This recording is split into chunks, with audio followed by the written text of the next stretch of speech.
Hi, I'm Dr. Weichert and I'm a dermatologist at Skincare West. In this video, I'm going to introduce the condition Hidradenitis Suppurativa, or HS. This introduction will include things that contribute to HS, and the next two videos will focus on medical and then surgical treatments. You are here because you or a loved one has been diagnosed with Hidradenitis Suppurativa. And one thing people often ask me is, what is that long word? What is HS? HS is a condition that's an inflammatory condition. So it's not contagious and it's not infectious, it's inflammatory. It's a genetic condition where there's an abnormality in the lining of the hair follicle and the sweat gland. Typically, a pimple or a boil can get inflamed and there's pus and swelling, but then it settles down. But in HS, the boil ruptures, so you almost get rabbit-like burrowing and tunneling under the skin. So a lesion that looks like it's just this big is actually quite a bit bigger underneath. And these lesions are a lot larger than they look, and that's what makes HS a challenging condition to treat. HS is usually categorized into three groups using a staging system called the Hurley system. In Hurley stage 1, there's scattered boils in the armpits or groin and sometimes under the breast and in other areas. And in Hurley stage 2, the boils connect and they make a tract or connection under the skin. And in Hurley stage 3, a lot of these lesions connect underground, so an entire area can be involved with scarring. Not all patients progress through the stages. Some people stay at stage 1 forever.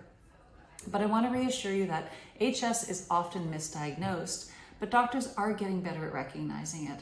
Patients often go to their family doctor or emergency room and are given 2 to 3 weeks of antibiotics and sometimes have surgical drainage of a lesion that's acting up. And this happens over and over again without long-term relief. And for a long time, we didn't really have anyone saying, this is the condition you have and we're going to take care of you and treat this. And in fact, the average time to diagnosis is 9 years. So we're glad you're here today. This is a safe place. We have many patients like you, and we're going to look after you as best we can. Many patients want to know what is the cause of HS, and the answer is complicated, but the science is actively being studied. We know there's a genetic component that you're born with, and there's nothing you can do about that, but I'd like to address 2 factors that you can control. One of the things that does influence HS is smoking. Smoking can make HS worse, so quitting smoking can be very helpful. And diet is another piece. We know that an HS patient might do better with a low glycemic index diet, and this means reducing sugars and carbohydrates. Also, some dermatologists tell their patients to avoid dairy, and that may or may not be helpful, but I do suggest to my patients to avoid skim milk.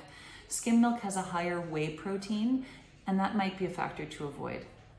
Some will say no sugar, no flour, no milk, but basically I believe that most of the evidence in terms of diet is for glycemic index, so generally reducing sugars and carbohydrates. So you can try a keto diet or a modified keto diet, since that can be helpful in some patients with HS.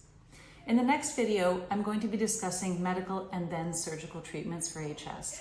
If you'd like to access more information developed by Canadian dermatology colleagues, go to www.hsfoundation.ca, and there you'll see an online book on HS and much more.